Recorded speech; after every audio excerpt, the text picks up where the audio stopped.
AAA games have become so lifelike and so cinematic in so many ways. Our ability to engage our players is greater than it's ever been. I would say I draw design inspiration kind of from everything.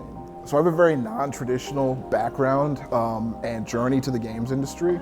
I actually studied business administration in school and thought I would go into IT. And I actually worked at a healthcare startup working on mobile messaging technology for doctors and nurses for years.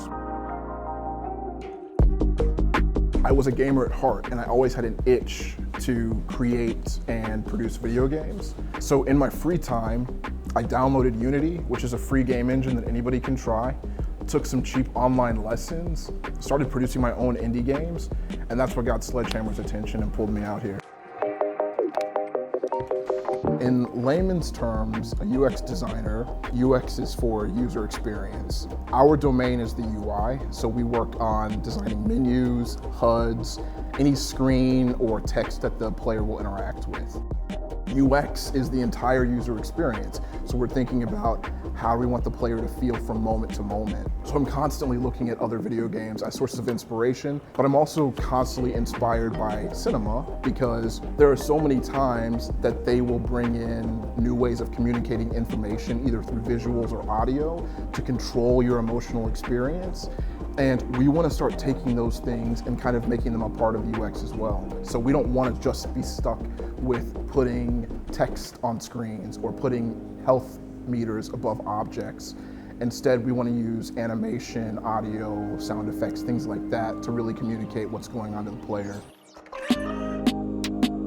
One of the surprising things about working at Sledgehammer, AAA game studio, is that it has kind of a startup vibe, in that if you're interested in a different field or have relevant skills outside of your area, there's a good chance you'll actually get to exercise those.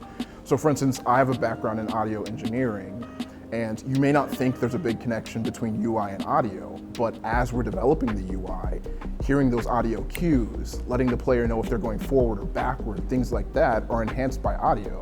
So I got to work closely with our audio department to decide the sound prompts, when they would show up, how they should sound, make sure it was consistent and communicating the same thing to the player throughout the experience. As a UX designer or a game designer in general, really understanding the players is key. And a lot of times we think we are the players because we want to make a game that we'll play, but we'll never be able to rid ourselves of the perspective of the creator. So for anyone trying to get into the industry as a UX designer, UI engineer, or anything like that, just start. Start making your own games. So it doesn't have to be some great original idea.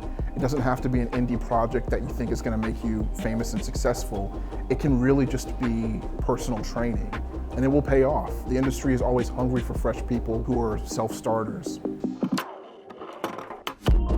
I'm McKelvy. I'm a UX designer at Sledgehammer Games.